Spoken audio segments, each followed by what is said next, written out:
Wallahi akhi, akhwati fillah, dunia ini sebentar. Bukan sesuatu yang lama. Dan yang pasti itu adalah kematian. Wa'bud rabbaka hatta ya'tiyakal yakin. Sembah Rabb yang menciptakan kalian sampai datang al-yakin al-maut. Kita pasti diwafatkan oleh Allah. Dan hidup ini singkat sekali. Hidup ini gak lama gitu lah. Makanya kalau gak pandai-pandai kita mengerti bahwa bagaimana mencetak generasi yang akan menjadi aset kita dunia dan akhirat, rugi kita. Ya, kita akan coba bahas bab berkaitan tentang membuka pintu surga ini. Artinya kita mencetak generasi agar kita diuntungkan dengan surga gitu maksudnya gitu lah ya. Ya, usikum wa nafsi bitaqwallah. Diri ini berwasiat kepada diri pribadi dan jamaah sekalian untuk selalu meningkatkan ketakwaan kita kepada Allah. Ya, ada rujukan buku tentang apa yang kita bahas pada hari ini, yakni buku tentang mendidik generasi ala sahabat Nabi, yakni buku yang judul aslinya itu Asalibu Tarbiyatin Nasyiati Inda Sahabah. Jadi yakni kalau diterjemahkan bahasa kita ini mendidik generasi ala sahabat Nabi gitu loh.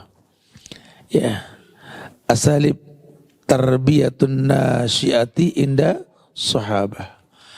Karena jujur sebaik-baik generasi itu yang hidup bersama Nabi, sahabat radhiyallahu anhum, orang yang Allah puji dengan bahasa radhiyallahu anhum wa radu anhu. Allah ridho sama mereka, mereka pun ridho sama Allah. Ya, kalau sudah Allah ridho sama mereka ini sudah nggak diragukan lagi kemuliaan mereka, betul. Nah, kita pengen seperti itu. Nah, kebetulan bahasan dalam buku ini menjadi kisi-kisi yang akan kita bahas, insya Allah juga bersama Ustadz Ali Hasan Ba'ozir ya. Mudah-mudahan beliau juga nanti merujukan pada bahasan dalam kitab yang mungkin jamaah sudah punya kitab ini ya. Karena akan coba bahas di awal, yakni tentang definisi, urgensi, dan asas-asas tujuan pendidikan. Ada bahasan dalam buku ini tentang urgensi, definisi, urgensi, dan asas-asas tujuan pendidikan. Iya. Buku ini menjelaskan bahwa secara bahasa kata tarbiyah yang artinya pendidikan diasalkan dari kata robba, yakni robba syai' yarbu rubuwan waraban, artinya bertambah dan berkembang. Jadi hukum asal tarbiyah itu, pendidikan itu harus mendatangkan perkembangan. Ya, jadi kalau kita pakai bahasa saya sedang mendidik, itu ada tahapan-tahapan dalam pendidikan itu sendiri gitu loh. Nggak stuck. Makanya ada jenjang dalam pendidikan untuk mencapai sebuah target. Nah, ada jenjang dalam pendidikan untuk mencapai sebuah target. Disitulah seorang pendidik itu harus memiliki rasa maklum. Makanya dijelaskan ada dalam Islam ini ada 10 karakter pendidik yang sukses. 10 karakter pendidik yang sukses. Ya, ini sering dibahas di beberapa kajian para ustadz ya tentang karakter ini. Karena kadang-kadang kita ini cuma punya mau ya, tapi nggak ngerti cara. Saya suka sampaikan dengan bahasa yang gampang. Kalau ada orang tua mau nitip anak ke pesantren, ya titipannya itu 3. Yang pertama, emang anak ini bikin orang tuanya udah gak sanggup sama dia. Ini yang paling banyak. Aduh gak sanggup sama ini anak, ya Allah bandelnya, aduh pesantren ini dah. Tuh Tuh anak berangkat, orang tua pada, aduh berangkat juga tuh anak kita. Seneng anaknya pergi karena udah gak musingin lagi. Dia berharap sekolah atau pesantren tersebut jadi bengkel anak. Pulang nih anak jadi orang baik gitu ya. Itu standar sekali. Yang kedua, kadang-kadang harapan orang tua lebih besar ketimbang kemampuan anak untuk menjadi murid pesantren. Orang tuanya hijrah, rajin belajar, melihat banyak ustadz yang dia cocok. Artinya bergumam, anak saya harus seperti ini nih, gitu ya. Sehingga dia paksakan anaknya untuk sekolah agar mirip dengan orang yang dia suka. Ini yang kedua ini, harapan orang tua lebih besar daripada kemampuan anak. Yang ketiga, anak dimasukkan pesantren itu karena memang anak ini mau jadi murid pesantren. Kalau bisa tadi ya, orang tuanya ini nggak merubah fungsi dirinya sebagai madrasah. Kan dikatakan al-ummu madrasatul ula. Ibu itu sekolah yang utama buat anak-anaknya, betul. Jadi kalau seorang laki-laki sejati itu nyari perempuan itu bukan cuma orang-orangan toko yang dikasih nyawa. Cantik, indah, elok dipandang mata, bukan, madrasah. Yang bakal mendidik anak-anaknya. Karena laki-laki ini nggak dituntut kesetiaan dalam rumah tangga. Ya, yang dimaksud dalam kesetiaan di sini adalah tidak harus stay terus di rumah gitu loh. Karena hukum asal laki-laki ini kan yakdu himason wa taruhu bitonan. Laki-laki itu layaknya di luar. Dia pemilik sorga. Cuma sorga kan isinya bidadari, wildanun mukhalladun. Malaikat-malaikat kecil. Nah kalau pemilik sorga ini banyak menghiasi sorga dengan cara mencari yang baik di luar untuk dibawa ke rumah tentunya. Maka dia titipkan rumahnya kepada bidadari yaitu istrinya. Berharap nanti dia punya generasi Rabbani. Yang tercetak dengan cara-cara yang islami gitu loh. Dari awal sudah dipersiapkan itu. Ya, bukan cuma ngayal baiti jannati, rumahku surgaku, home sweet home. Tapi prakteknya isinya ribut, marah-marah, aduh capek. Ya. Atau mungkin memang kalau perempuan itu kan dinikahi dengan 4 sabab. Yang pertama karena sabab hartanya yang kaya. Boleh kita nikah sama orang kaya. Bukan buat numpang hidup. Biasanya kalau basicnya sudah kaya nggak kepo, nggak semua barang pengen dibeli. Tapi kalau susah kita ajak kaya semua pengen dibeli. Maksudnya gitu ya. Yang kedua kita suruh lihat nasab, silsilah. Ambil nasabnya, kakeknya, ayahnya, ini silsilahnya orang baik. Kita berharap pengen punya anak baik dengan silsilah yang baik tersebut. Boleh. Pinter, cerdas, kita ambil pinternya nih. Ya karena kita tipe laki-laki yang gak senang belajar. Ini perempuan senang belajar. Mudah-mudahan saya nikah sama dia, anak saya jadi rajin belajar. Boleh. Malis, kita gak ada masalah kayak begitu ya. Atau pilih tampang. Karena pada akhirnya kita pengen betah di rumah. Atau pilih agama. Fasbar bidatidin taribat tiadak. Kalau agama sudah dipilih aman kita sudah. Gitu ya, itu pilihan. Cuma kita nggak bahas ke sono.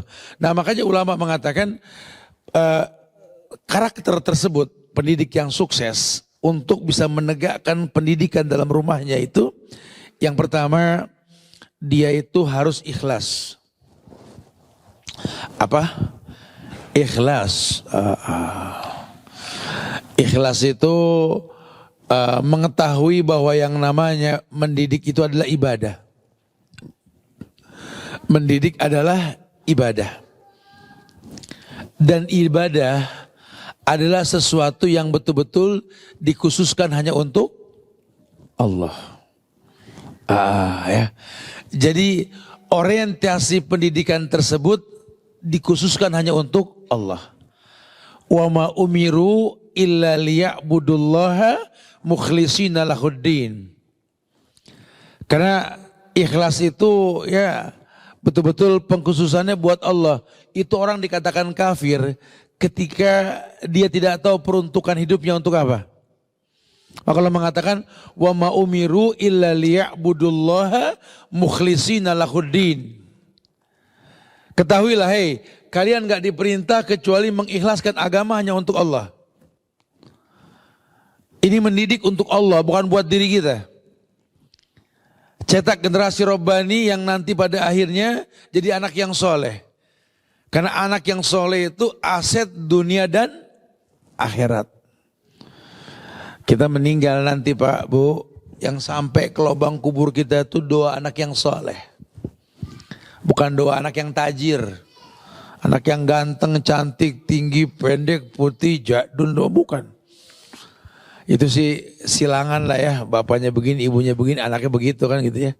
Tapi anak yang soleh, anak yang betul-betul menjanjikan kebaikan. Karena jangankan dirinya soleh, amal yang soleh saja, ya Allah mengatakan di An-Nahl ayat 96 itu kata ya Allah, An-Nahl ayat 96 Allah mengatakan bahwa falanuhyanahu hayatan thayyibah. Allah akan berikan kehidupan yang baik. Buat siapa? Man amila solihan, orang yang mau beramal soleh. Min dzakarin au unsa, laki maupun perempuan, wa huwa mu'min, dalam kondisi beriman. Asal dia orang yang mau beramal soleh dan dia beriman, dia laki dia perempuan, jelas statusnya falanuhyanu hayatan thayyibah, akan kuberikan kehidupan yang baik. Maknanya hidupnya baik. Makanya kita butuh anak yang soleh, anak yang menjanjikan kebaikan dan Allah akan berikan kebaikan. Bahkan walanajziyannahum ajran bi ahsani ma kanu ya'malun, Allah akan berikan balasan kepadanya karena kesolehan yang dia miliki dengan yang lebih baik. Ya tentu surga yang paling baik kan. Yang pertama ikhlas. Ikhlas. Yang kedua, pendidik yang sukses ini harus orang yang bertakwa. Jadi sebagai ayah, sebagai ibu, ya kita punya disiplin diri. Bagaimana cara mengikhlaskan diri kita ini hanya untuk Allah? Tentu karena kita kenal Allah. Makanya Pak Bu, ini kewajiban kita ini belajar kayak gini nih. Jangan cuma di liburan kayak begini nih. Cari waktu kosong, Faida Faroghta Fansob, punya waktu kosong setelah kita sibuk itu belajar. Jangan gak belajar. Jangan serahkan agama sama ustadz. Apalagi hidup jadi budaknya ustadz. Jangan gitu ya. Karena ada segelintir orang mengatakan murid itu budaknya guru. Innalillahi wa inna ilaihi rajiun. Lawang Nabi saja bilang muridnya sahabat. Kok orang bisa bilang muridnya budak? Aneh kan? Ajib sebenarnya. Enggak ada. Kalau bisa kita ngedidik orang itu jadi sahabat. Ada gak yang bisa menemukan satu dalil bahwa muridnya Rasul Muhammad sallallahu alaihi wasallam, Abu Bakar, Umar, Utsman, Ali, Zubair bin Awam, Abu Talha dan lain sebagainya dikatakan murid? Ada gak? Ada? Tidak ada. Semuanya apa? Sahabat-sahabat Rasul. Makanya anak saja ke orang tua, wa in jahadaka ala an tusyrika bi ma laysa laka bihi ilmun fala tuti'huma wa sahibhuma fid dunya ma'rufa. Hehe anak, kalau orang tuamu non muslim ngajak pada perbuatan syirik, itu dosa yang paling besar. Jangan patuh, tapi jadikan dia sahabat. Dakwahi dengan bahasa persahabatan. Bagaimana anak bisa bersahabat sama orang tua? Orang tua ajarkan persahabatan sama anak. Nah kita pengen anak sukses tapi kita nggak bersahabat. Cuma modal ngomel, nyureng, nyubit sama ngempos. Masya Allah. Udah saya sakitin ya anak jadi ulama. Jadi ulama. Almar'u ala dini khalili. Orang tergantung agama temannya. Ya, masa kalah sama non muslim di Hong Kong dan negara-negara asing lain itu. Babysitternya itu disekolahin lagi sampai S1, S2. Babysitter. Kenapa? Karena dia bakal berteman dengan anaknya. Dia gak mau titipkan anak sama orang yang tidak pinter. Nah kita orang tua kok tenang-tenang saja. Gak belajar, gak pinter. Cuma modal berhubungan intim, punya anak, anak sekolah. Pengen jadi ulama. Ya gak bisa. Anak ini butuh madrasah. Gitu loh. Makanya di yang kedua dibilang pendidik yang sukses itu harus bertakwa. Apa takwa? Bukan takut sama mertua, takwa, takut sama mertua, bukan. Ini bukan takut kalah menang. Bukan. Tapi takwa itu lebih kepada dampak efek ibadah yang dilakukan. Seluruh ibadah itu la'alakum tattaqun, agar kalian bertakwa. Karena kalau kalian sudah bertakwa, Allah yang mengatakan yaj'al lahum makhrajan. Anak itu masalah, anak itu ujian. Ya. Allah sudah mengatakan dalam Al-Quran, menjelaskan bahwa yang namanya anak itu ujian. Ya, jadi jangan sampai kita salah paham nih. Karena yang namanya anak ini merupakan sebuah ujian yang Allah akan jadikan kamu baik atau enggak baik karena ujian tersebut. Walaupun di lisan Nabi mengatakan ujian Allah itu lambang cinta ya. Tapi kadang-kadang banyak orang yang gagal diuji sama Allah itu. Iyalah, kita ngedidik anak nggak segampang ngedidik orang lain. Saya ustadz, ngajar orang gampang, ngajar anak nggak belum tentu juga. Jangankan saya, selevel Nabi Allah Nuh alaihissalam saja bisa gagal ngedidik anak. Kenapa? Karena anak itu ujian. Anak itu ujian. Ya. Bahkan Allah mengatakan yang namanya anak ini merupakan tafakhur bainakum wa takasur fil amwali wal aulad. Ya, yang kadang-kadang membuat kita ini menjadi sombong. Ya, dengan jumlah bilangan harta dan anak yang kita punya. Padahal target anak itu dilahirkan untuk beribadah tidak sampai. Nah, untuk mencetak anak ini rajin beribadah, tentu kita butuh memberikan contoh kepada mereka. Karena anak ini lebih suka melihat ketimbang mendengar. Kalau yang dia lihat baik, dia akan terbiasa baik. Kalau yang dia lihat nggak baik, jangan kaget kalau dia pun biasa nggak baik nantinya, gitu. Nah, pendidik yang sukses yang kedua, orang yang bertakwa ini, orang yang Allah katakan yaj'al lahum makhrajan. Akan diberikan solusi oleh Allah pada setiap permasalahan ketika mendidik anaknya. Itu yang kedua. Yang ketiga, ilmu. Pendidik yang sukses ini harus berilmu. Jadi dari awal dia nikah dia sudah tahu dia butuh perempuan yang seperti apa. Karena dia mengerti dalam ayat mengatakan hunna libasun lakum. Perempuan itu, ya istri-istrimu itu adalah pakaian untukmu. Kamu pilih dia untuk menutupi kekuranganmu. Dan kamu berharap menikah dengan dia ini, Allah sempurnakan hidupmu. Iyakunu fuqara yughnihimullahu min fadli. Kalaupun kalian susah, dengan menikah enggak susah lagi. Ini misakon golizo, ikatan yang kuat antara dirimu dengan Allah. Jangan sakiti dia, jangan zolimi dia. Karena kamu butuh dia. Nah, dari situ sudah ketahuan dia berilmu. Anak nikah sama dia, Ustaz, karena anak punya misi dalam hidup ini. Anak pengen punya anak yang soleh. Kenapa dengan dia? Ya dia ada ilmu lah yang saya butuhkan buat anak-anak saya. Kalau bicara sempurna, nggak ada yang sempurna, Ustaz. Ya, karena ternyata memang manusia nggak ada yang sempurna. Bisa kita ambil kelebihannya, kita bisa maklumi kekurangannya. Dan semoga dengan kau memaklumi kekurangannya, Allah akan tambahkan kelebihan dari yang lain. Ya, kalau kita menjadi hakim buat pasangan kita cari kurangnya, nggak usah dicari. Dia tempatnya salah dan dosa. Ya, buat apa kita berumah tangga kalau main cari salah, buat apa? Nggak ada untungnya. Mendingan saling mendoakan di antara kita. Itu lebih baik. Apalagi menjadi hakim, main cek-cekan handphone, ngapain? Ya kalau udah cerita, anak ngomelin dia takut sama anak. Yang bini bilang begitu, yang laki bilang begitu. Ini rumah tangga kok bicara kalah menang. Ini bukan rumah tangga, ini ring tinju kalau begini. Lo kok bicaranya kalah menang. Kalau anak udah ngamuk dia diem Ustaz. Waduh, yang laki yang perempuan ngomongnya sama. Astagfirullahaladzim. Ngapain rumah tangga kalau sudah seperti itu?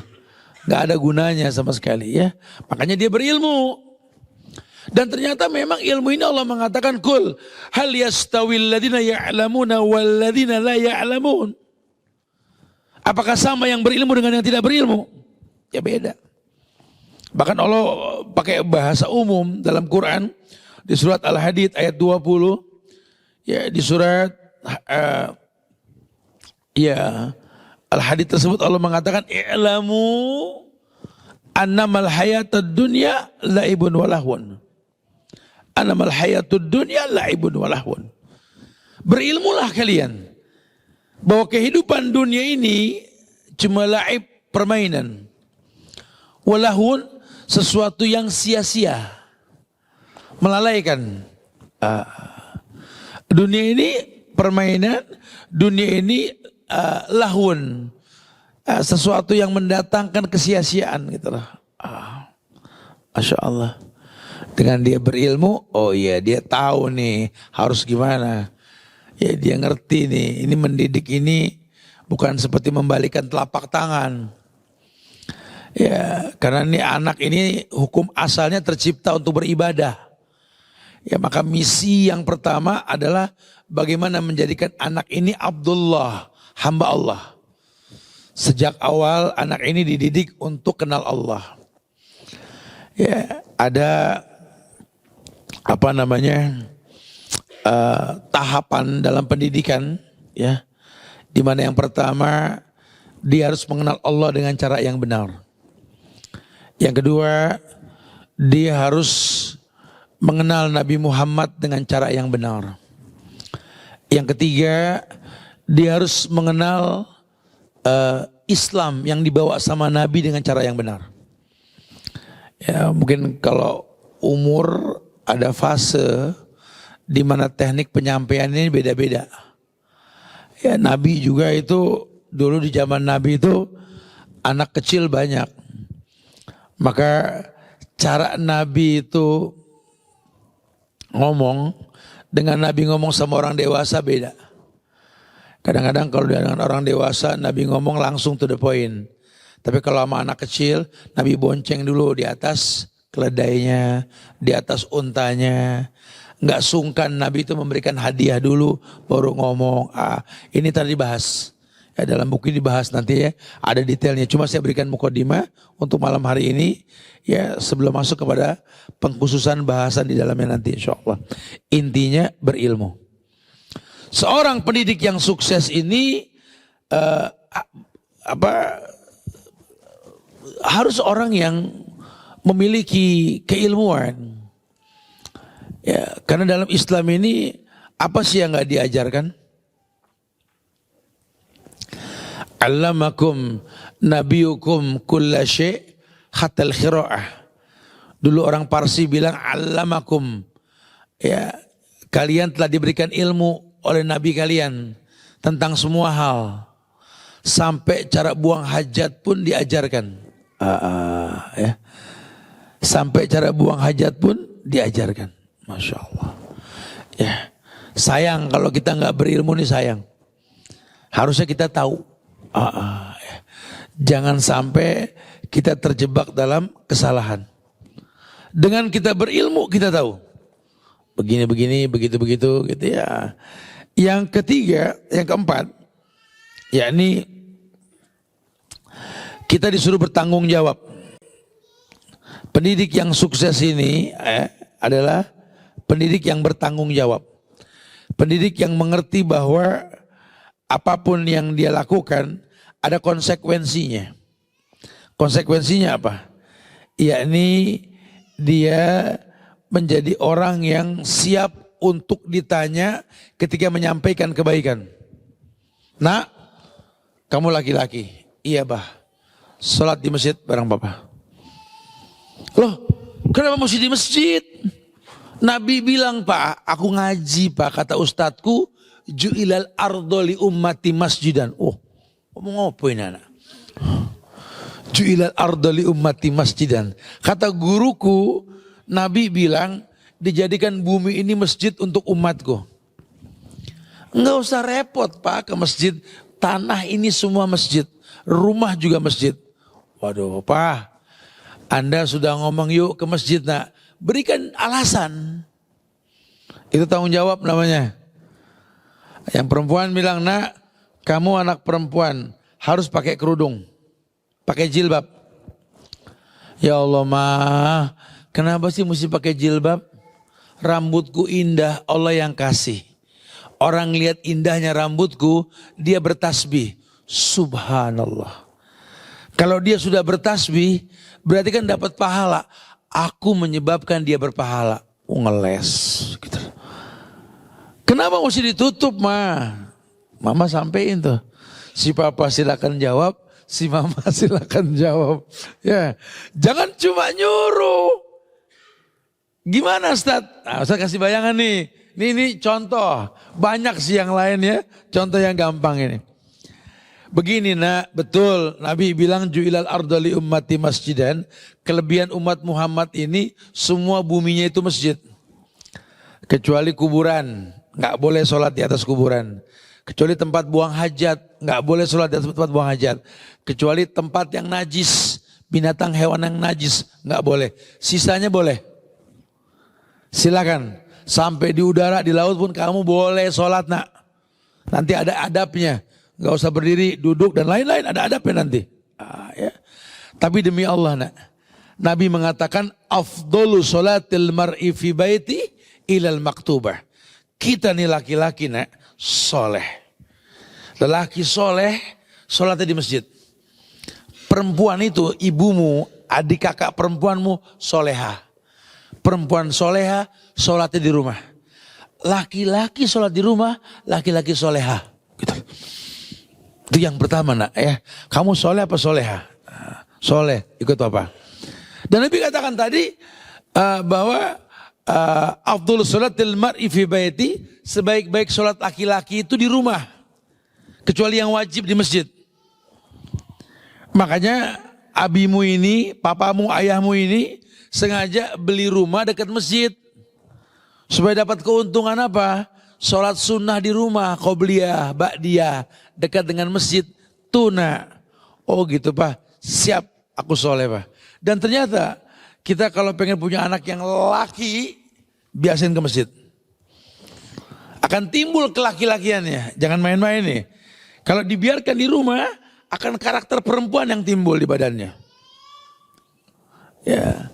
Sama perempuan juga begitu. Kalau kita biasakan di rumah akan jadi perempuan. Homi. Orang yang suka rumah. Tapi kalau laki-laki ajar keluar. Keluar. Laki-laki harus keluar. Biar dia tahu. Alam takun ardullahi wasiyah fatuhajjiru fiha. Supaya dia lihat bumi Allah ini luas.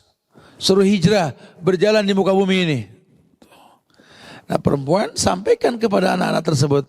Karena Nabi yang mengatakan al-mar'atu aura, perempuan itu aurat. Lan yaslu ayra minha ila hadza wa hadza. Nabi yang bilang perempuan itu aurat.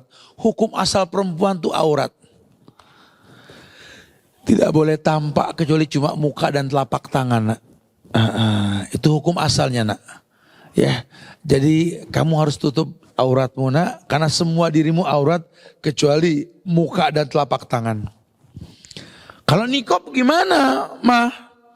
Ya nikob mustahab. Kenapa mustahab?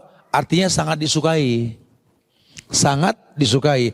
Lebih baik pakai ketimbang tidak. Karena perempuan aurat. Sampai dari ujung pala sampai kakinya aurat. Kecuali muka dan telapak tangan. Kalau boleh jujur, ya itu kaki, jempol sampai kelingking itu aurat. Tutup. Lelaki mana yang seneng sama jempol kaki perempuan? Ya Allah Ustaz, jempol kakinya cakep banget gitu. Apalagi kelingkingnya imut, astagfirullahaladzim. Ini jahil murokab kalau ada nama jari orang. Itu jari itu jarang orang suka sama jari. Dan kebanyakan gak suka. Suruh tutup. Karena aurat, betul. Apalagi yang lebih lucu dari kakinya. Apa yang lebih lucu? Tentu bagian mukanya. Makanya Syekh Muhammad Shalih Al-Utsaimin mengatakan, kalau yang berilmu, kaki yang jelek saja suruh tutup, apalagi muka yang cakep. Tuh. Tapi tetap tidak wajib. Hukumnya mustahab, sangat disukai. Ya, afdolnya begitu, gitu ya. Jadi males. Nah, kalau yang namanya mustahab bukan wajib. Jangan gara-gara begini, misalkan mertua belum suka pakai yang begini, ya udah depan mertua copot nggak apa-apa. Depan mertua, nggak tetap pakai, ya jadi bengklai dah gara-gara begitu dah. Akhirnya Islam kayak nggak bisa masuk ke beberapa lingkungan nanti. Kenapa? Karena kita mengedepankan yang mustahab, menghancurkan yang wajib. Nanti ada usulul fiknya, ada kewajiban ya, bahasannya mesti kita perdalam. Cuma kita belum masuklah ke sana. Saya cuma mencontohkan untuk hal yang ketiga ini, yang keempat ini, jadilah pendidik sukses yang punya karakter keempat itu bertanggung jawab. Yang kelima, pendidik yang sukses itu, ya, pendidik yang sukses itu adalah sabar dan tabah. Sabar dan tabah. Ini nggak main-main nih jamaah nih. Kita kalau mau jadi pendidik, kira-kira kita emosian, dartin ya, darah tinggi, gampang ngegas kayak anak Quebecer, kayak anak dua tak saya bilang, gampang ngegas. Motornya bukan orangnya ya, ngegas aja. Kita bilang kenapa? Wah, aduh. Kira-kira kalau bakal nggak sabar ya, nggak tabah. Jangan ngayal punya anak deh. Akhirnya anak jadi sansak, jadi korban pukulan anak, pukulan orang tua nanti. Emosinya kalau sama anak melengkang-melengking. Sama temen dikemas bahasa dilembut-lembutin. Sama anak astagfirullahaladzim. Makanya kalau sudah pakai bahasa sabar dalam Islam, ini merupakan amunisi seorang guru. Ya. Kenapa? Karena dia betul-betul mendidik yang tentunya akan diuji dengan orang yang dididik. Makanya bahasa Allah kalau ngomong sabar, ya ayyuhalladzina amanu isbiru. Sabar itu diidentikan sama iman. Hei orang yang beriman, sabarlah. Tidak akan pernah bisa orang sabar tanpa membaguskan iman. Dan iman gak mungkin bagus tanpa amal soleh. Karena iman bisa stabil dengan amal soleh, bisa rontok dengan maksiat. Yazidu bitta'ah wa yanqusu bil maksiat. Iman naik dengan ketaatan, turun dengan kemaksiatan. Ya. Susah tat, saya udah ngomong sama bini saya tat, yang sabar sama anak mah malah saya yang dibentak. Ya terus ya saya jadi diem, ya dibentak bini diem, meong. Jangan, nggak boleh. Ijab kabul yang Anda baca, saya terima nikahnya Fulana binti Fulan dengan mas kawin seperti yang disebutkan, dibayar tunai sah, pindah dari pundak mertua ke pundak Anda tanggung jawab. Ya, dulu nggak boleh bentak ayahnya, sekarang ke suami lebih lagi nggak boleh. Ingetin. Ya karena mungkin beliau orang yang lelah, orang capek, betul? Nasihatin, kamu gak boleh kayak gini ya. Kalaupun saya yang kalah, bukan saya takut. Karena rumah tangga bukan ring tinju, bukan kalah menang di sini. Tolong jangan diulang, ya. Tolong jangan diulang. Jangan bentak saya, karena kamu dosa nanti. Dan kalau kamu dosa, saya yang tanggung. Dan kalau saya nanggung dosa terus, saya gak sanggup lama-lama. Jelasin dengan jelas gitu lah. Tapi pakai bahasa yang bijak. Kenapa? Khiyarukum linisaikum kata Nabi. Karena lelaki yang baik itu lelaki yang khiyar, yang lembut dengan perempuannya. Memberikan nasihat nggak perlu dengan ngomel, apalagi KDART. Astagfirullahaladzim.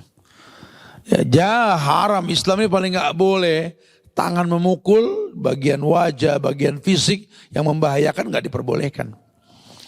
Ya, ada contoh memukul bagian kaki, seperti Nabi Allah Ayub alaihissalam yang memukul janji 100 kali, dia kumpulkan lidi 100, dia pukul sekali. Karena dalam Islam memang nggak boleh menyakiti perempuan. Jangankan perempuan, lawang keledai saja nggak boleh diberikan bekas pada bagian wajah. Dulu zaman Rasul, Nabi ngelihat ada di muka keledai itu besi panas yang diberikan tanda di muka keledai. Nabi haramkan ini. Allah laknat orang yang berbuat ini kata Nabi. Maka Nabilah orang yang memerintahkan kalau memberikan tanda besi panas di pinggang kuda. Di pinggang keledai. Suka ada kan di kuda tuh? Itu sunahnya Nabi yang pertama kali nyuruh itu. Kalau binatang saja nggak boleh, apalagi manusia. Ya nggak boleh. Makanya laki-laki jangan sok-sok galak. Ya nggak, dalam Islam tuh nggak baik seperti itu gitu loh. Ya. Sabar dan tabah. Yang kelima, yang keenam, pendidik yang sukses itu tidak kasar. Tidak kasar, artinya dia lemah lembut. Ya karena memang Allah maha lembut. Jangan jadi pendidik yang kasar. Dalam artian kasar di sini apa ya? Tidak arifku, rifku itu arifku la ya'ti illa bil khair. Karena kelemah lembutan itu enggak mendatangkan kecuali kebaikan. Ya, sifat penghuni sorga lembut. Lembut di sini apa ya? Mengemas kata untuk menyiapkan maklum bagi orang yang diajak bicara. Dan itu bukan dibikin-bikin. Kalau lihat anak tuh, sini sayang, sini. Oh Masya Allah ya. Padahal lagi ada masalah. Cuma memang karakternya Masya Allah, sini. Dan gak perlu membentak, memang gak perlu menyakiti. Oh Tat, anak saya kalau gak saya pelototin Tat, gak berubah Tat. Terus, ya makanya dia jadi diem tuh kalau saya pelototin. Terus dia maksum, gak berbuat salah lagi. Dia pasti mengulang kesalahannya. Dan kesalahan berikutnya gak cukup dengan pelototan yang mirip. Harus lebih. Makanya sampai gede nih anak tidak benar kecuali dipelototin dulu sama orang-orang. Karena yang dia tahu kalau salah dipelototin. Kalau saya sih pukul Tat. Kalau nggak dipukul pada nggak baik Tat, tuh lihat habis saya pukul diem. Terus maksum. Nggak mengulang kesalahan. Dia pasti mengulang kesalahan. Dan kesalahan berikutnya dengan pukulan yang tadi nggak mempan. Mesti ditingkatkan pukulannya. Lama-lama ini anak nggak jadi baik kalau belum dipukulin sama orang. Kalau saya kerem Tat di kamar mandi, saya kunci Tat. Astagfirullahaladzim. Udah mau lagi-lagi gak? Enggak. Dikunci kamar mandi.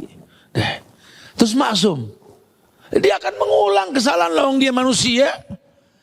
Dan kereman berikutnya itu gak bisa sama. Mesti lebih lama lagi. Akhirnya ini anak sampai gede nanti gak jadi baik sebelum dipenjara. Ini kadang-kadang kita gak berasa loh kayak begitu loh. Sedangkan Islam itu memerintahkan kalau orang berbuat salah istighfar. Bertobat, minta ampun, minta maaf. Jelaskan hukum sebab akibat. Karena orang berbuat salah ada sebab. Jangan repot menghilangkan asap kalau api nggak dimatikan. Jelas sebabnya. Ini anak habisnya bandel Ustaz. Suka ngebentak adiknya. Awalnya ini anak nggak ngerti cara ngebentak. Cuma yang dia sering lihat orang tuanya ngebentak adiknya. Maka yang dia tahu cara membenarkan adiknya membentak. Kalau orang tua yang cerdas, ya dia akan ngomel sama adiknya. Ya. Tidak dengan cara seperti itu karena dia tahu konsekuensinya si kakak pasti niru. Makanya kalau dia ngomel sama kakak, adik suruh keluar. Kakak sini, diomongin baik-baik. Supaya adik gak sok ngomel sama kakaknya. Tapi kalau adik mau diomelin sini, kakak lihat caranya. Ini cara ngomel sama adik. Kamu jangan begitu sayang ya, istighfar kamu. Contohin. Anak ini nyontoh. Lah kita gak pernah nyontohin. Sekali nyontohin dia mukul adik depan kakak. Ya besok kakaknya mukul adik. Pak, Bu, anak sih ya. Kita contoh begini nih. Pak minjem handphone dong. Kita kasih aja. Ambil lempar nih. Anak nangkap gitu. Pak minjem dong nih. Nangkap. Besok tanya sama dia. Nah handphonenya mana? Dia akan ngelempar lagi. Karena yang dia tahu cara memberikan dengan cara melempar. Anak duplikator. Ya makanya cara menyampaikan kebaikan ya dengan kelemah lembutan. Ya, Allah mencontohkan tidak ada dosa buat orang yang lupa, buat orang yang gak tahu. Kalau anak ini lupa, anak ini nggak tahu, nggak ada hukuman. Hukumannya dikasih tahu. Tapi kalau sampai dia berbuat salah, Islam ajarkan hukuman. Sampai Nabi mengatakan, "Lau anna Fatimah binta Muhammad saraqat laqata'tu yadaha." Kalau Fatimah anak Muhammad mencuri, Muhammad yang potong tangannya. Karena ada hukum Islam. Dan itu nggak mungkin terjadi. Ya, tapi kalau terjadi, ada potong tangannya. Kita bisa ngomong begitu sama anak. Nah, jangan suka mencuri. Allah Maha melihat. Ancamannya berat. Kalau kamu sering mencuri, diingetin mencuri, wallahi nak, dalam Islam ini nak bisa potong tangan kamu nanti. Masya Allah. Anak diingetin kayak gitu juga mikir. Ya nggak perlu ngasah pisau yang ngapain pak, potong tangan kamu, nggak usah gitu ya. Cuma ya dia harus tahu hukuman mencuri begini, hukuman berbohong begini, hukuman di Islam diajarkan semuanya. Ya, Masya Allah. Tapi sampaikan dengan bahasa yang lembut kepada anak kita. Taib. Kemudian yang ketujuh, penyayang. Ya, penyayang. Pendidik yang sukses itu adalah penyayang. Ar-Rahimun yarhamuhumur Rahman. Irhamu man fil ardi yarhamukum man fis sama. Ar-Rahimun yang maha penyayang. Yarhamuhumur Rahman. Orang kalau suka sayang, yang maha penyayang akan sayang sama dia. Irhamu man fil ardi, sayangi yang di bumi, yarhamukum man fis sama, yang di langit mensayangi kamu. Ya kalau sudah pakai bahasa penyayang, ya memang landasannya sayang. Jadi dia akan membuat metode ketika menyampaikan pendidikan kepada anak. Makanya Ar-Rahimun tadi, tiap anak beda karakter. Ada anak yang pakai isyarat aja paham. Udah, diem. Ada yang mesti senggol dikit, bisa diem gak? Gitu loh. Ada yang kadang-kadang mesti agak kencengan dikit, diem. Gitu loh. Anak tuh beda-beda. Gak sama, kalau orang tua mesti paham itu. Makanya kadang-kadang kalau ada satu anak yang super, ya orang tua suka fokus kepada satu anak yang Masya Allah gitu ya. Anak yang lain suka komplain, mama anak banyak mah, enggak cuma kakak aja mah, dikit-dikit kakak, aku ngiri nih, kita ngiri nih mah. Kan suka gitu ya, mama suka condong ke satu orang saja. Biasanya mamanya suka ngomong, ya Allah mama tuh bukan condong ke yang satu, semua mama sayang. Cuma yang satu ini nih memang harus lebih. Kalian tuh isyarat aja paham. Ini nih 4 rotan ancur masih gak paham-paham, betul. Sehingga kadang-kadang sayangnya mama itu kepada anak karena kekurangannya, bukan karena kelebihannya. Nanti kamu kalau sudah punya anak kamu bakal tahu nanti. Dan betul, ya kita nih orang tua akan cenderung sayang sama anak yang punya kekurangan. Karena sifat orang tua itu memiliki cinta sejati buat anaknya. Ya, kita orang tua ini akan punya kebiasaan menyiapkan maklum buat anak kita. Makanya orang tua segalanya buat kita. Ya, orang gak ada yang maklumin kita dengan kesalahan yang kita miliki. Orang tua kita menyiapkan maklum. 10 kesalahan yang kita perbuat, orang tua kita menyiapkan 11 maaf buat kita. Demi Allah. Ya. 100 maksiat pernah kita perbuat, orang benci ngeliat muka kita. Gak ada yang terima kalau kita nenamu. Orang tua kita selalu melentangkan tangannya. Sini nak, mamahmu, papahmu menyiapkan 101 maaf buat kamu. Masya Allah.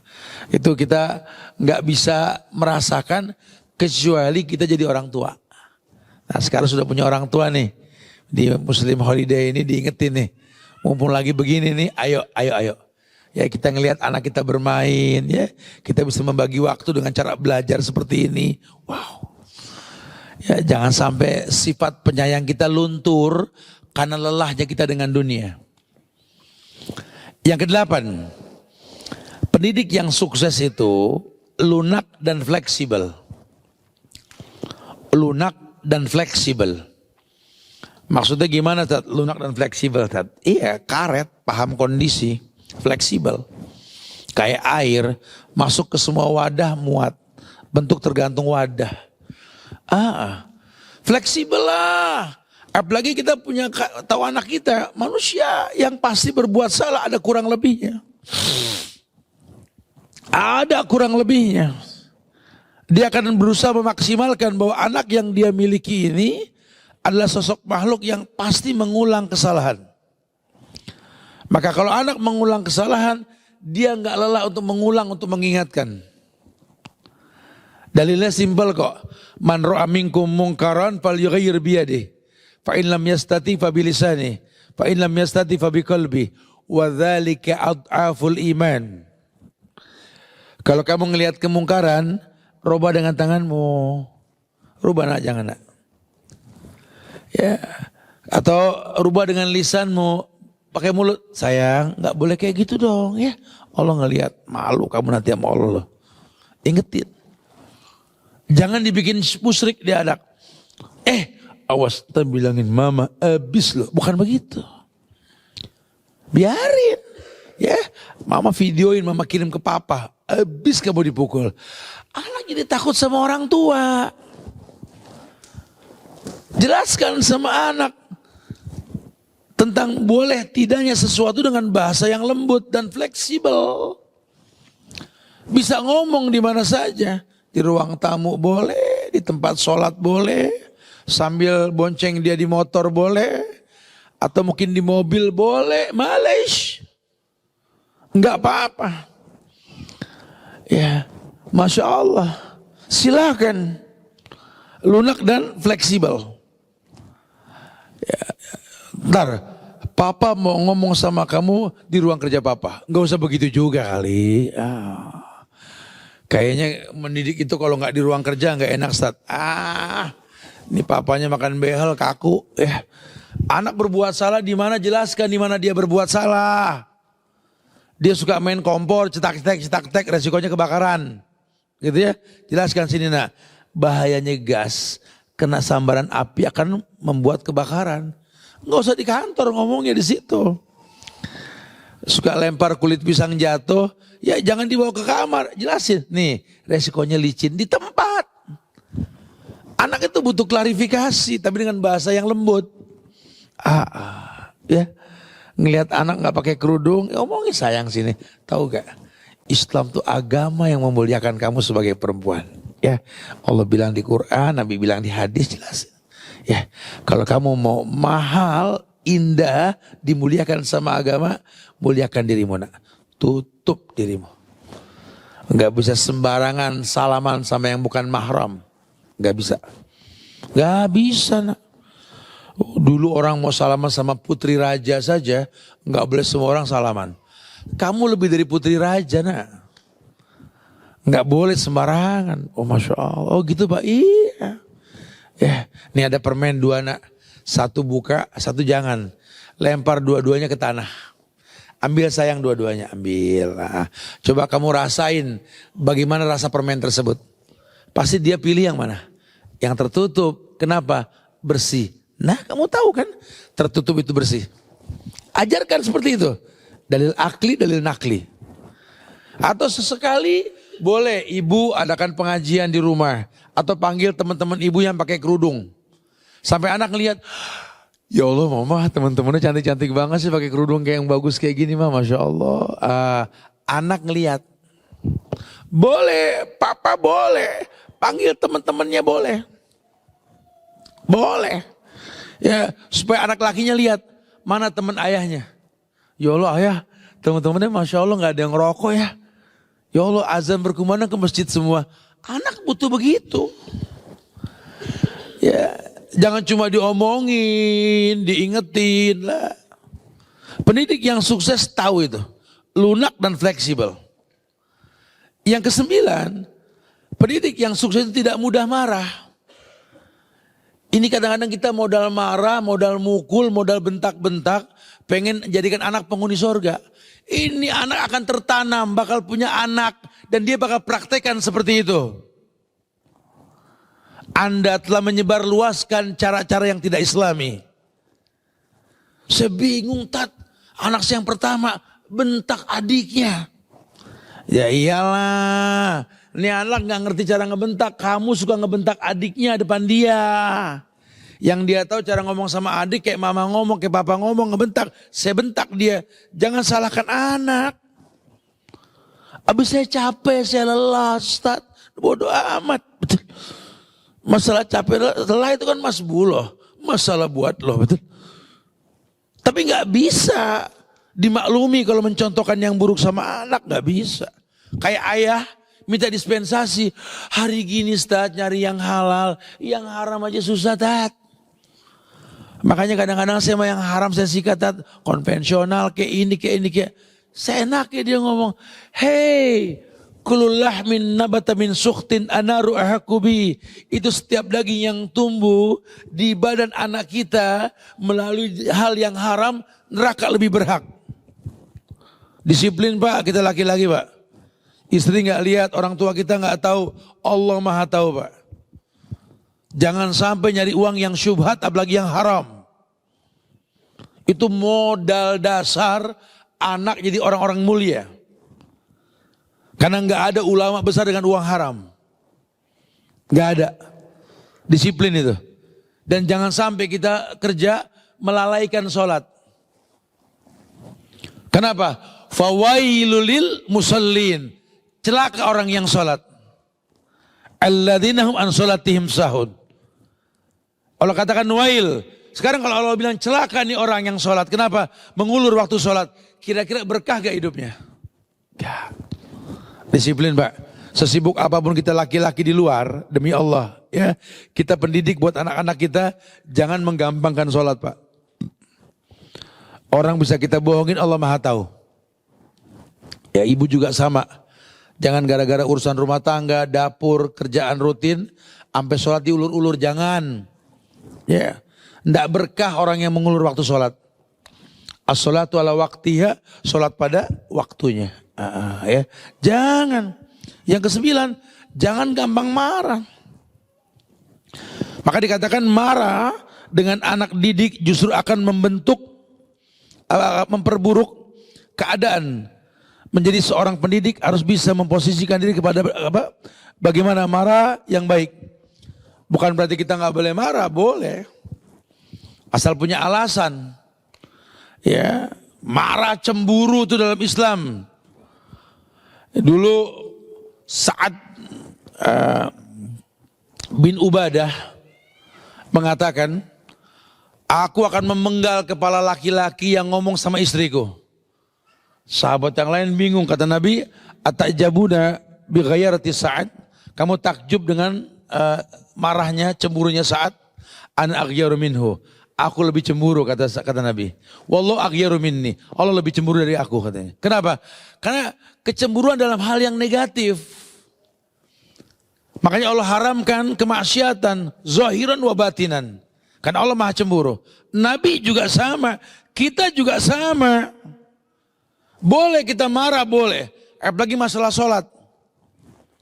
Kamu tahu nak, kalau kamu nggak sholat, al-ahdu bainana wa baina syirik wal kufur tarkus sholat. Yang membedakan antara kita dengan kafir musyrik sholat. Sholat yang penting. Bukan maunya kita. Dia ngotorin ubin, dia basahin rumah anak. Laibun walahun. Emang kerjaannya main-main. Yarta wa yal'ab, kata Nabi. Anak yarta wa yal'ab. Kerjaannya main-main. Ya main-main namanya anak. Pengen begini, pengen begitu. Jangan salahkan. Untuk begitu kita bisa ngamuk. Untuk sholat kita nggak ngamuk. Ajib. Kita pengen anak tumbuh dewasa dengan kalem. Anak nggak bisa diem, ya Allah. Ini anak cerdas. Saya pengen anak ini diem, sakit. Lah anak kan aktif. Pengen coba ini, pengen coba itu. Selama wajar ya males. Maklumi. Dia coret-coret tembok ya diingetin. Ya mama yang salah, papa yang salah gak ngasih kertas. Di kertas aja nak. Kita nggak pernah ngasih kertas tapi ngelarang dia nyoret tembok. Salah. Apalagi mukul tangan dia. Astagfirullah. Nanti dia besar, dia yang bakal cat rumah kita nanti. Nggak usah dipukul, salah sekali. Maka nggak nutup kemungkinan nanti dia punya anak, dia bakal pukul tangan anaknya. Kenapa? Yang dia contoh seperti itu. Atau mungkin nanti kita kayak anak-anak bisa dipukul tangan kita sama dia. Karena banyak yang curhat sama saya juga. Banyak zolim sama orang tua tadi hari tuanya. Orang tua saya kayak anak kecil tadi, saya bentak-bentak tadi. Ya Allah saya dosa tadi ya. Kenapa? Karena yang dia lihat dulu orang tuanya bentak dia. Hati-hati loh. Ya ini pendidik yang sukses nggak seperti itu. Ya nggak akan pernah datang kebaikan dengan cara yang dimurkai sama Allah. Ya. Karena yang namanya marah itu dari syaitan. Syaitan dari api. Kata Nabi kalau orang marah wudu. Kalau berdiri duduk. Duduk berbaring. Jangan dilampiaskan. Dan gak ada satu kebenaran pun yang landasannya marah. Dulu Ali bin Abi Thalib perang melawan musuhnya. Ya dari waktu duha hingga menjelang asar. Kebayang capeknya dia main pedang. Musuhnya udah jatuh, tinggal ditebas lehernya gak jadi. Orang bingung kenapa Ali? Ini musuh buang ludah ke muka saya. Terus saya emosi. Terus saya nggak potong lehernya. Kebayang nggak? Jadi Ali itu main pedang, perang nggak emosi. Tinggal tebas nggak jadi karena memang musuhnya buang ludah ke muka dia. Saya emosi dan saya nggak pernah membunuh orang karena emosi. Dahsyat. Kalau kita di posisi Ali, mutilasi. Betul. Gue nggak mau motong, cuma dia buang ludah tadi ya. Jadi saya habisin sekalian. Itu levelnya kita tuh. Kebayang tidak? Makanya Allah ridho sama mereka. Ada cara lain? Ada. Makanya jangan ngayal punya anak banyak. Ya Allah. Emosi aja nggak kontrol, pengen anak bererot. Penghuni sorga nggak gede dengan makian dan cacian. Gak ada. Buka satu kitab ulama, silsilah tentang ulama. Gak ada ulama yang besar, mulia, karena dimaki-maki gak ada. Wa yadubillah wa na'udzubillah. Islam ini agama yang menekankan sekali. Makanya ditekankan yang ke-9 seperti itu. Yang ke-10, apa yang ke-10? Menjaga kedekatan namun berwibawa. Pendidik yang sukses, menjaga kedekatan namun berwibawa. Artinya gini, dekat namun wibawa. Jadi ada saatnya kita tegas sama anak. Ada saatnya kita wibawa sama anak. Ada saatnya kita main-main. Sama anak main-main. Ya, ayah yuk kita main tembak-tembakan. Ayo, dol, ayah mati. Mati dah, kapan lagi sih mati. Aku menang. Wih, ayah kalah. Kamu hebat banget sih. Kan asik. Ini enggak, ayah, dol. Ayah nggak mempan ya. Ayah ikut perguruan anti tembak. Nih ayah kaku bener sih. Masya Allah. Masa mesti tembak beneran baru mati ya. Ya belaga mati ya. Balapan lari sama anak. Nggak usah beneran. Sampai kamu nggak pernah bisa mengalahkan ayah. Nggak usah begitu. Belaga kalah. Jadi anak seneng. Aku menang. Wih. Hebat banget sih ayah kalah. Tuh anak seneng. Iya. Ya fleksibel. Tapi lagi seru-serunya main. Allahu Akbar, Allahu Akbar. Udah berhenti. Kenapa ya? Sholat. Ya. Anak takut. Ya siap. Ada saatnya seperti itu gitu loh. Ya kita puji anak, kita main-main sama anak. Wah, saya paling seru tuh kalau di rumah ada anak kecil, anak saya paling kecil apa non si Salma itu, Sofia. Itu kalau mau tidur maunya main tenda-tenda. Hatta di kamar hotel, tuh dia selimutnya bikin tenda pasti. Kita masuk bareng di situ. Aku bobo bersama buyaku, aku juga bersama kamu. Enak banget dalam tenda ya Allah, main-main. Tenda dari bed cover hotel, betul ya? Nggak usah, ayah nggak main tenda kayak gini ya. Ini sih kaleng-kaleng. Kata anak males banget sama ayah gitu ya. Cuma dekat tapi bawa gitu loh. Udah istirahat ya. Kalau kamu nanti telat tidurnya, subuh susah bangun ya. Kata Nabi apa? barik li ummati fi bukuriha, keberkahan buat umatku tuh di pagi hari. Tuh, dekat tapi berwibawa. Masya Allah ya. Jadi 10 karakter tersebut menjadi mukadimah bahasan kita tentang definisi, urgensi, dan asas-asas tujuan pendidikan tersebut gitu lah ya. Ya sekedar mengingatkan bahwa urgensinya pendidikan ini ya adalah menjadikan keberhasilan individu dan masyarakat sebagai orang yang berilmu dalam hidup. Makanya ada sebuah riwayat ya, Rasul pernah mengatakan dalam Jami' As-Saghir, dalam Sahih Muslim juga dikumpulkan hadis ini, ma min mauludin yuladu 'alal fitrah fa abawahu yuhawidani aw yunassirani aw yumajjisani. Ma min mauludin illa yuladu 'alal fitrah. Setiap anak terlahir sesuai dengan fitrahnya. Fitrah ini suci atau Islam, maknanya Islam. Ma min mauludin illa yuladu 'alal fitrah. Fa abawahu yuhawidani aw yunassirani aw yumajjisani. Orang tuanya lah yang membentuk anak ini menjadi Yahudika, Nasranika, Majusika. Bahkan dikatakan kama tuntajul bahimah, bahimatan jam'a, hal tuhissuna fiha min jad'a. Kata Nabi, seperti hewan melahirkan anak, hewan yang berfisik sempurna. Apakah kalian melihat adanya kekurangan pada bagian tubuhnya? Maknanya ini bayi lahir fitrah. Fitrah diterjemahkan Islam. Hukum asal ini anak Islam. Kita ambil anak orang kafir, kita adopsi dari orok. Gede nggak perlu syahadat, dia Muslim.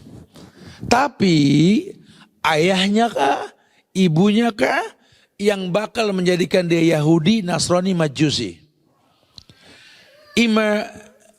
Yahudi yang dimaksud Yahudi secara mutlak atau karakter maghdub yang dimurkai, tahu hukum nggak dipakai, atau Nasrani secara mutlak Nasrani, atau memang karakternya dhalun, sesat karena beragama tanpa contoh, atau Majusi yang menyembah api, orang-orang yang suka klinik.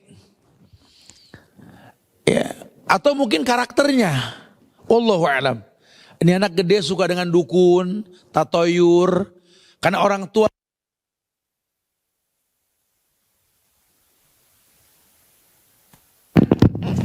dia, orang tuanya lah yang membentuk dia seperti itu, gitulah. Fa abawahu yuhawidani yunasir majlisani.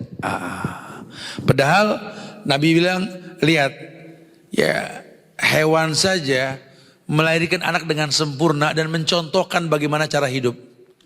Kenapa kita enggak seperti itu? Berarti kan pendidikan itu memiliki urgensi kan, untuk membentuk karakter anak seperti apa, dengan 10 karakter pendidik yang sukses tadi yang sudah disampaikan ya. Jadi kita yang mesti tahu, karena kalau enggak nanti kita akan sembarangan dalam mendidik anak. Sampai-sampai kita lupa bahwa anak ini terlahir buat beribadah. Allah tidak ciptakan manusia untuk diazab. Ya, Allah ciptakan manusia untuk beribadah. Kalau sampai orang diazab karena dia nggak mau beribadah, kenapa dia nggak mau beribadah? Karena nggak dicontohkan. Saya sampaikan dengan bahasa mudah tadi, Nabi saja dalam mendidik nggak pernah menganggap murid orang yang dididik. Manalah ada orang mengatakan muridnya Nabi itu Abu Bakar, Umar, Utsman, tapi sahabat. Bersahabatlah dengan yang dididik. Jadi orang yang lunak tapi fleksibel. Kenapa orang yang nggak ada hubungan darah sama kita bisa akrab sama kita? Kenapa anak nggak bisa akrab sama kita? Ada masalah berarti. Ya, Kitanya nggak total kepada mereka. Maka saya sampaikan tadi, perlu dipegang 10 hal tadi. Pendidik yang sukses itu ya ikhlas, ya semua karena Allah dan untuk Allah. Yang kedua takwa. Yang ketiga ilmu. Yang keempat yakni tanggung jawab. Yang kelima sabar dan tabah. Yang keenam ya tidak kasar. Yang ketujuh penyayang. Yang kedelapan lunak dan fleksibel. Yang kesembilan tidak mudah marah. Dan yang kesepuluh menjaga kedekatan ya dan tetap berwibawa. Dekat namun berwibawa gitu ya. Masya Allah. Ini dipahami dengan betul. Maka kalau memang ngerti seperti itu Allah muliakan kita insya Allah ya. Wallahu alam bishawab. Taib kita bisa udah diberikan bayangan nih sebagai bahasan dasar kita. Pentingnya kita ini mengerti urgensinya pendidikan. Karena tarbiyah memiliki makna tumbuh dan berkembang. Kalau pendidikan itu nggak menambah, nggak membuat perubahan yang baik, ada kesalahan dalam penyampaian tentunya. Nah kita berharap mudah-mudahan dengan apa yang kita sampaikan ini bisa mendatangkan kebaikan kepada diri kita, anak-anak kita khususnya untuk lebih berkembang kepada yang baik insyaallah ya. Wallahu a'lam bishawab. Taib barakallahu fikum. Na'am. Masya Allah, jazakallah khairan Ustaz. Satu buah mukadimah yang luar biasa untuk malam ini. Insya Allah Bapak Ibu masih semangat ya? Masih, alhamdulillah. Nggak usah pantun-pantunnya udah malam ya. Otaknya udah mulai nggak sinkron kalau saya jam segini. Oke, untuk Bapak Ibu yang mungkin ingin bertanya, ini boleh. Untuk yang Ibu, apa boleh pakai mic atau lewat kertas sebaiknya Ustadz? Baik, kalau untuk langsung juga boleh. Nanti mungkin bisa mengangkat tangannya untuk nanti pihak panitia yang akan memberikan mic-nya. Apakah mungkin kita boleh buka tanya jawab sebentar Ustadz? Mungkin ada yang ingin bertanya? Tafadhol, silahkan. Masih belum? Baik. Mungkin saya dulu kalau gitu yang ngajak atau bertanya-tanya kali Ustadz.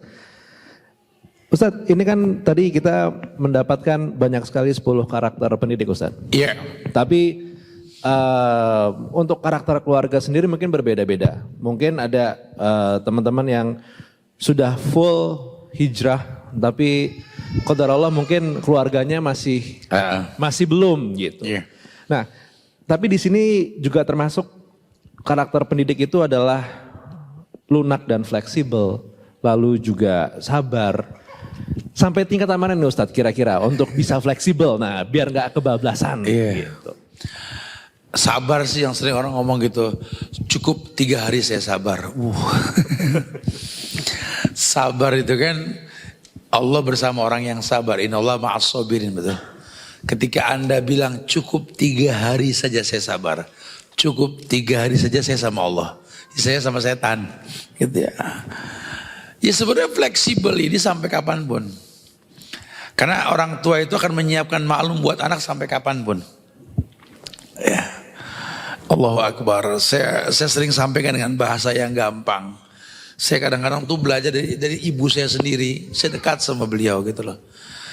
Saya tidak pakai satu baju kecuali jahitan beliau sampai detik ini. Gimana saya bisa mengalahkan kebaikan yang simple saja.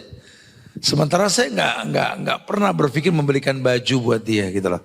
Ya memang saya tahu akan selalu salah lah kalau saya beli baju karena pinteran dia kalau masalah baju gitu loh ya. Tapi Masya Allah nih. Sehingga simple bahasa dia. Ya bawa ibumu kemanapun kau berada nak. Ya, kali ada sedikit pahala buat orang tuamu.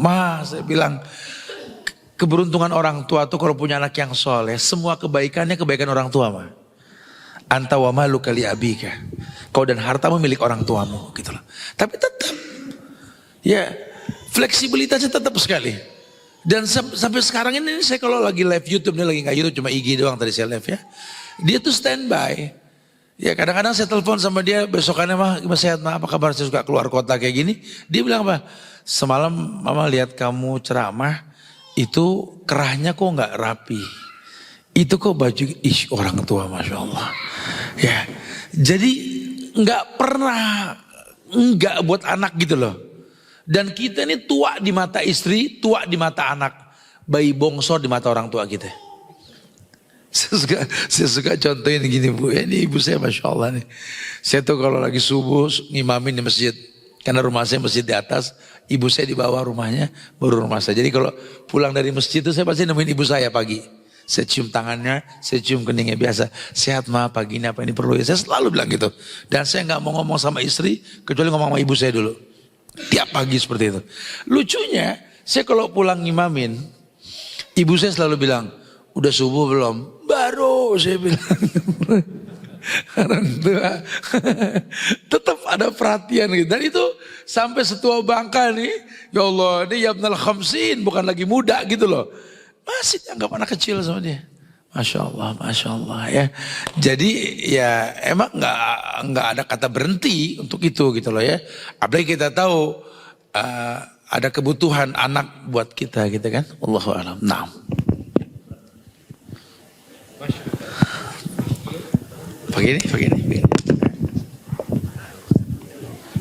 Halo. Ya, Masya Allah. Berarti emang tingkat kesabarannya harus kita olah terus-terusan untuk bisa terus-terusan sabar juga, Masya Allah. Dan Alhamdulillah ini adik-adik kita udah mulai berdatangan, udah ngumpul kembali gitu sama bapak ibunya. Atau mungkin kita masih ada yang ingin ditanyakan mungkin? Tafadhol, silakan sebentar.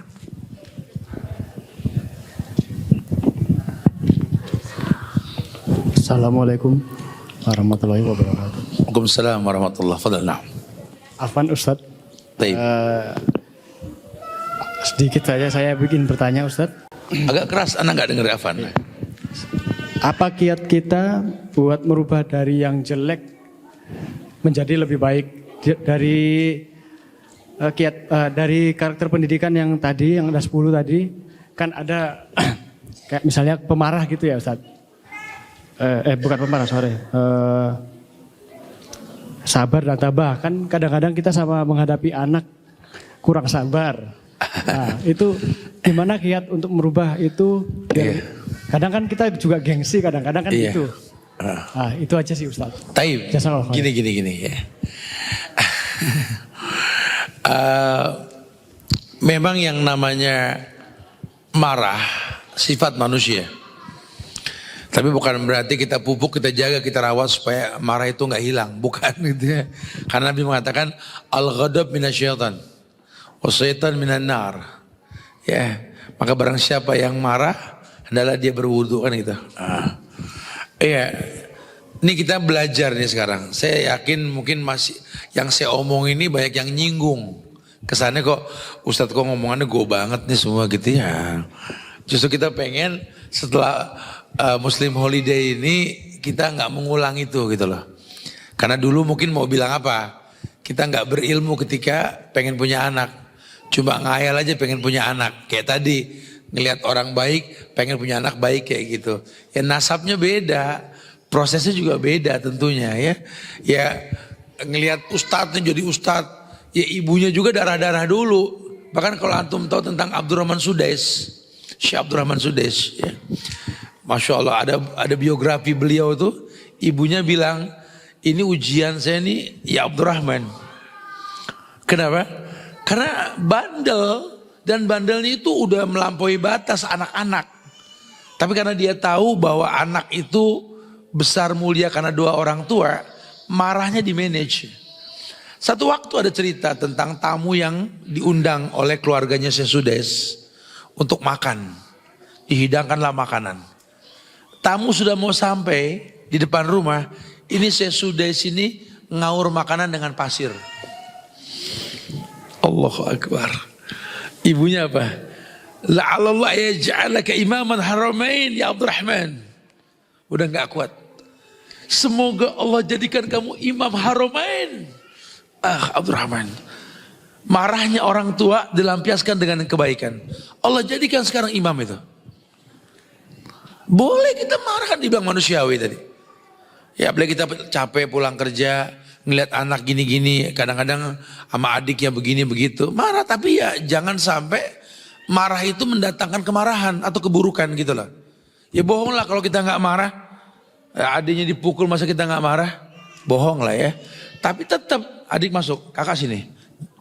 Ngomel sama kakak jangan depan adik. Kita bisa manage. Makanya orang yang kuat itu orang yang bisa menahan marah.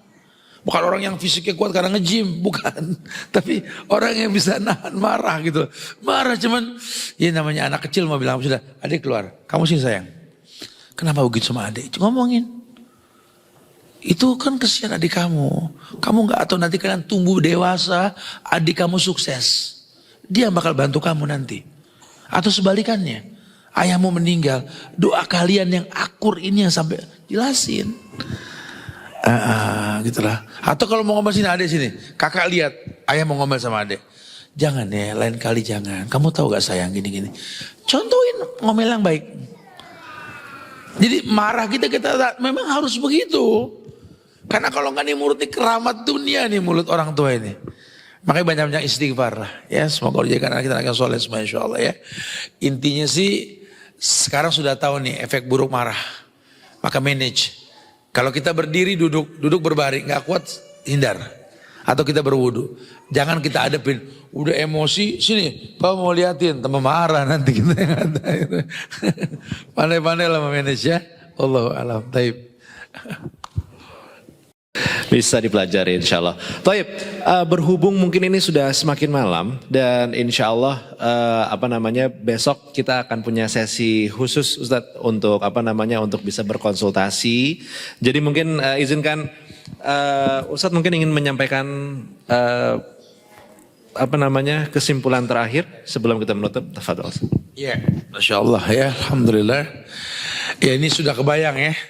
Casing yang bakal dibahas lebih detailnya lagi nanti Ustadz Ali Hasan nanti akan menjelaskan tentang contoh pendidikan di zaman sahabat ya itu lebih mendetail lagi contoh-contohnya nanti juga saya juga nanti bakal bahas beberapa bahasan setelah ini nanti perdalaman bahasan tadi akan saya ulang sedikit kemudian tentang manhajnya para sahabat dalam pendidikan dan pengajaran karena butuh contoh yang saya omong ini butuh contoh.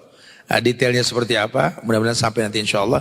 Tapi intinya kita kumpul di Muslim Holiday ini, kita berharap ya liburan seorang muslim ini mendatangkan kebaikan dalam rumah tangga. Bahkan kalau bisa mengetuk pintu langit lah ya. Artinya mengetuk pintu surga, mendatangkan kebaikan buat kita nanti insya Allah ya. Makanya saran Anda sih fokus dan siapkan pertanyaan yang selama ini nih belum bisa ditanyakan karena belum bisa ketemu sama Ustadz. Ini mumpung lagi liburan kayak gini, tinggal bareng Ustadz bersama Ustadz. Kalau Ana sih selalu sarankan ya, dalam umroh bersama Ana suka Ana bilang, jangan kasih nganggur Ustadz. Jangan kasih nganggur Ustadznya. Apalagi udah bilang ada sharing session. Tapi juga jangan masalahnya dibikin-bikin. Tiap ngeliat muka Ustadz punya ide, jangan juga gitu ya. Ini kadang-kadang suka ente suka kadang-kadang juga sih. Maksud Anda nih betul memang butuh jawaban. Jangan pertanyaan yang dibuat-buat. Lah nggak ada tetangga yang ditanyain ente tetangga. Ngapain kita mencain urusan tetangga, urusan ente datang sekarang nih kita sama Ustadz Subhan, sama Ustadz Ali, ayo kita ngobrol. Mana kita tahu anak saya jadi sahabat anak antum, begitu pula sebaliknya. Anak antuna jadi sahabat anak-anak kita nggak tahu. Ya makanya saya suka bilang sama teman-teman saya, kalau saya mengajar orang, saya cuma berharap satu waktu orang yang saya ajar itu jadi teman anak-anak saya. Karena jauhnya usia saya sama anak-anak. Ya, sama yang paling gede saya 35 tahun bedanya Tuhan saya. Mungkin saya nggak ngalamin dia dewasa, tapi paling nggak saya telah mencetak teman-teman yang baik buat dia insya Allah. Begitu pula antum sama seperti itu ya. Barakallahu fikum. Nah.